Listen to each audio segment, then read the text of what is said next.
আসসালামু আলাইকুম, বিসমিল্লাহির রহমানির রহিম। সবাইকে স্বাগতম আমার চ্যানেলে। শুভ সকাল। বৃষ্টির দিন মনে হয় শুরু হয়ে যাচ্ছে। আলহামদুলিল্লাহ, শান্তির দিন আসলো। যে গরম পড়েছে, একটু বৃষ্টি হলে ভালোই লাগে। আর ভোরবেলা থেকেই বৃষ্টিটা হচ্ছে। তারপর আমি প্রায় 7টা বাজে দরজাটা খুললাম। বাহিরে তো বৃষ্টি, অনেক পানি জমে গেছে। ভোরবেলা থেকেই বৃষ্টি হচ্ছে। আর আজকে থেকে সারামণির পরীক্ষা শুরু, এই জন্য ভোরবেলায় 5টা বাজেই উঠেছি। নামাজ পড়ে আর শোয়া হয়নি। সারামণিকে ডাক দিয়েছি, ও পড়তেছে। তারপর তো অনবরত আজকে সারাদিনই এই টিপটিপানি বৃষ্টি ছিল। মাঝখানে একটু কমে আবারও শুরু হয় বৃষ্টি। তারপরে এখন একটু রান্নাঘরে যাই, কি নাস্তা তৈরি করব। সাইদুল বাবা এখন তুই ওঠে না, এখন ঘড়িতে 7টার মতন বাজে। বলতেছে, ডাক দিয়েছে, বলছে আর একটু পরে উঠবো। তবে সে উঠতে উঠতে অন্তত 7:30 8টা বাজেই বিশেষ করে সব সময় ওঠে। আমি রান্নাঘরে চলে আসলাম, জানলাগুলি খুলে দিই, থাল বাসনগুলি রেখে রাখি। প্রত্যেকটা ঘরে জানলা খুলি, সকাল উঠে তখন খুলি না, কারণ যদি মশা আসে এত সকালে। তারপর তো দেখতে দেখতে প্রায় 8:30 বেজে গেল। সারামণিও রেডি হয়ে গেছে। সারামণিকে এই বৃষ্টির মধ্যে স্কুলে দিয়ে আসে, ওর তো আজকে পরীক্ষা, তোমাদের তো বললামই। এই যে সারামণি আর আমি বেরিয়ে পড়লাম ওকে স্কুলে দিয়ে এসে। তারপরে নাস্তাটা খাবো না, কি নাস্তার মধ্যে আছে পান্তা ভাত, এই জন্য আর কোনো ঝামেলা নেই। রান্নাঘরে এসে ডিম ভাজবো না। তারপরে তো হাঁটতে হাঁটতে চলে আসলাম বৃষ্টিতে ভিজে ভিজে সারামণি ক্লাসে। এই যে ক্লাসে এখন তুই অনেক পোলাপান আসেনি বৃষ্টির জন্য। তারপর সারামণিকে বসিয়ে দিয়ে টিচার আসলে আমি চলে যাব। আর দেখো, বললাম না অনবরত বৃষ্টি হচ্ছে, সেই ভোরবেলা থেকে বৃষ্টি আর থামেনি। সকাল প্রায় 10টা তুরি এরকম বৃষ্টি হয়েছিল, তারপর একটু থেমেছিল, আবার হয়, এরকমই সারাদিনই কাটলো।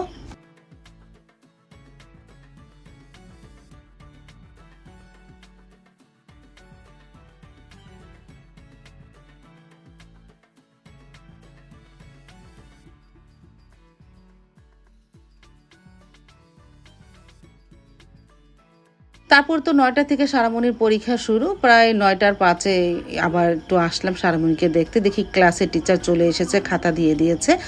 এখন আমি চলে যাব বাসায়।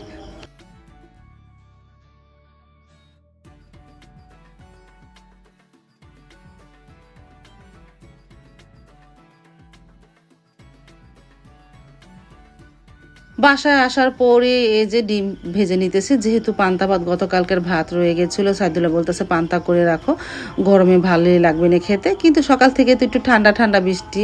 তারপরে সেই পান্তা ভাত আমি আর সাইদুল্লাহ বাবা খাবো। ডিম ভেজে নিলাম, গতকালের পাঙ্গাস মাছের তরকারি আছে, তাই দিয়ে নাস্তা করব। তারপরে সাইদুল্লাহ বাবা আর আমি নাস্তা খেয়ে নিলাম, আলহামদুলিল্লাহ।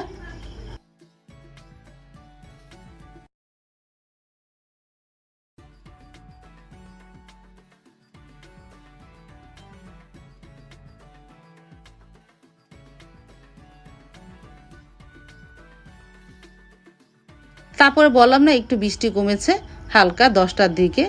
এই যে হালকা আকাশটা মেঘলা মেঘলা, কিন্তু কাপড় চোপড় আমি একবার রৌদ্র দিই, আবার ভিতরে আনি, আবার রৌদ্রে দিই, আবার এরকম কয়েকবার হয়েছে। পরে যা আর বাহিরেই রৌদ্রে দিইনি, দোতলা রৌদ্রে দিয়ে আসলাম। সকালে নাস্তা খাওয়ার পর টুকটাক জমেছে, এগুলো ধোয়া পাকলি করি। আর মুরগির মাংস বের করে রেখেছিলাম, মাছ বের করে রেখেছে, মাছ লবণ দেবো। আর মুরগির মাংসটা আজকে পেঁপে দিয়ে ঝোল করব।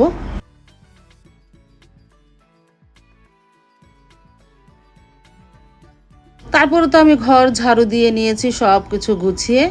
বড় মেয়ে এখন তুরিও শুয়ে আছে, ও এখন তুরি ওঠে না, বৃষ্টির দিন তো। আর ওর তো কী বলবো, ওর তো আর পড়ালেখা নেই, পরীক্ষার সামনে রেজাল্ট দিবে এই। তারপরে প্রত্যেকটা ঘর গুছিয়ে এখন আমি গোসল করতে চলে যাব। গোসল করে নামাজ পড়ে তারপরে দুপুরে রান্নাটা শুরু করব। প্রত্যেকটা ঘরেই গোছানো হয়েছে।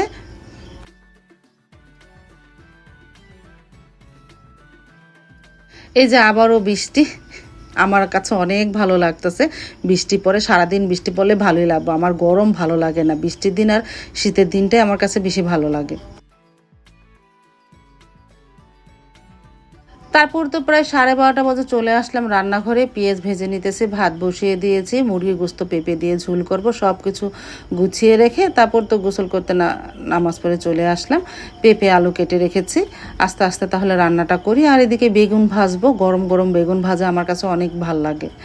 তারপরে তো পেঁয়াজটা ভাজা হয়েছে, আদা রসুন দিলাম, হলুদের গুঁড়া, মরিচের গুঁড়া, ধনিয়া গুঁড়া দিয়ে মশলাটাকে একটু কষানো হোক।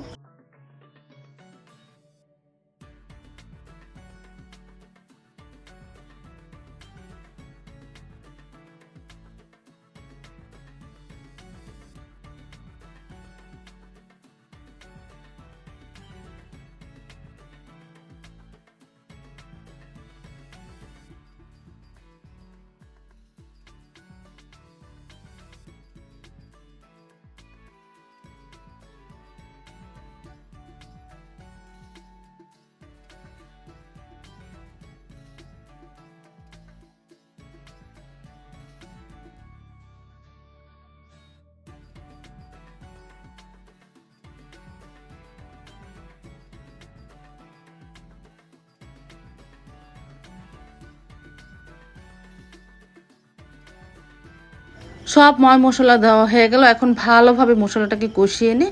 আর এই ফাঁকে আমার তো পেঁয়াজ ছোলা নেই, আমি তো এক বক্স করে পেঁয়াজ ছুলে রাখি, আস্তে আস্তে পেঁয়াজগুলিও ছুলি। মশলাটা ভালোভাবে কষানো হলো, দিয়ে দিব মুরগির গোস্ত, তারপরে দিয়ে দিব পেঁপে আর আলু। যেহেতু এটা ব্রয়লার মুরগি, আগে কষিয়ে পরে পেঁপে দিলে পরে দেখা গেলো মুরগি গোস্ত অনেকটাই নরম হয়ে যাবে।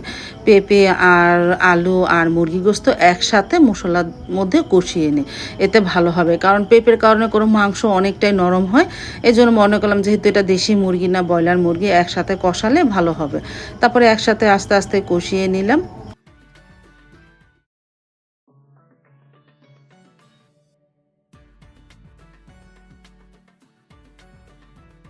কষানো হয়ে যাওয়ার পর পানিও দিয়ে দিয়েছিলাম। এখন আস্তে আস্তে জালে তরকারিটা রান্না হোক।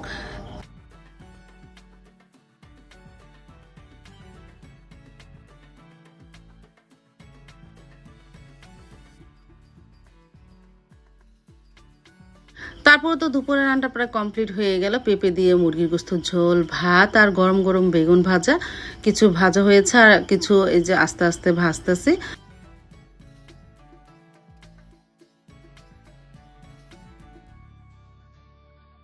দুপুরের রান্নাটা কমপ্লিট হয়ে গেল। আমি আর সাইদুল বাবা খেতেও বসে পড়লাম। সারামণিকে ডাক দিলাম, ও একটু পরে খাবে। আর দেখো আমাদের ভাতটা কতটা বাসমতি চালের মতন দেখা যাচ্ছে। অনেক লম্বা লম্বা হয় চালগুলো, ভিজিয়ে রান্না করলে এই চালটা খেতে খুবই ভালো লেগেছিল। সাইদুল বাবা এবার চালটা খুব ভালো এনেছে, সুন্দর একটা ঘ্রাণও আসে। তারপরে এই যে গরম গরম বেগুন ভাজা দিয়ে গরম গরম ভাত দিয়ে যে খেতে কি ভালো লাগলো তোমাদের আর কি বলবো। সাথে আমি বোম্বাই মরিচও নিয়েছিলাম। আর সারামণিকে বললাম খেয়ে যাও, বলতেছে একটু পরে খায়। ও স্কুল থেকে আসার পরেই একটু শুয়ে আছিল, সেই ভোরে উঠেছে না, একটু শুয়েছিল। আর ডাক দিলাম না, যখন ওর খিদা লাগলে ও খাবে এনে।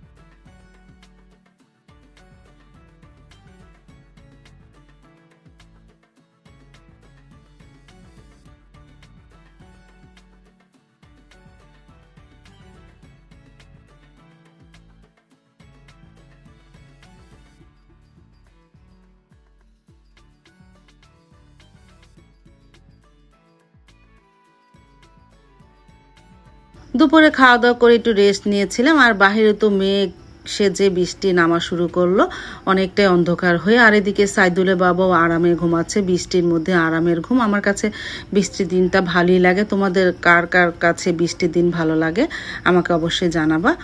তারপরে তো প্রায় আসরের নামাজ পড়ে একটু চা বানালাম। সারামণি বলতেছে চা খাওয়া হয় না, একটু চা বানাও, যেহেতু বাহিরে ঘুরি ঘুরি বৃষ্টি হচ্ছে। তারপরে যে চা বানিয়ে আমি আর সারামণি খেলাম। বিকেল দিক দিয়ে একটু বিস্কিট চুবিয়ে, সাবা অবশ্য খাইনি।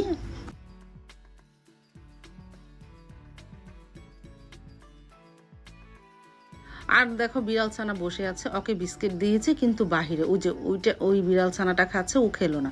ও এখানে বসে খাবে, আমি এখানে দেইনি, ওকে বাহিরেই দিয়েছি, ও খায়নি। আর সারামণি আর আমি বসে খেয়ে নিলাম। তারপর তো দেখতে দেখতে রাত 9টা বেজে গেল। সন্ধ্যার পরে তো সারামণিকে পড়তে বসিয়েছিলাম। এই বিকালে নাস্তা খাওয়ার পর তো আর সন্ধ্যার সময় কিছু খাওয়া হয়নি। সাইদুলের বাবা রাতে আসার সময় ছোলা ভুনা নিয়ে এসেছিল, মুড়িদা খেয়ে নিলাম। সারামণি তো খাবে না ঝাল ঝাল, আর সাবাকে ডাক দিলাম, ও একটু খেলো। সাইদুলের বাবাও খাবে না, সে এরকম মানে মশলা দেওয়া ছোলা ভুনা পছন্দ করে না, কিন্তু আমার কাছে একটু ভালোই লাগে। তারপরে আমি বসে বসে একাই মুড়ি দিয়ে খেয়ে নিলাম, আলহামদুলিল্লাহ।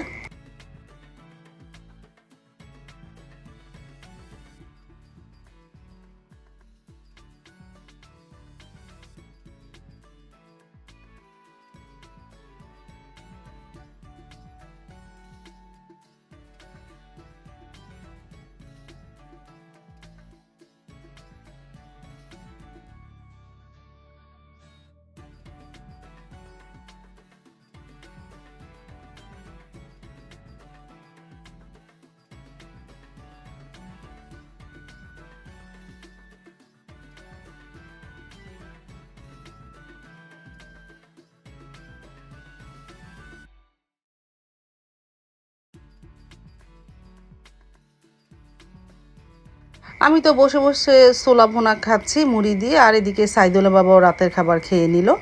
আম দিয়ে দুধ ভাত, প্রথমে তরকারি দেখালো, পরে আম দুধ ভাত খেয়ে নিল।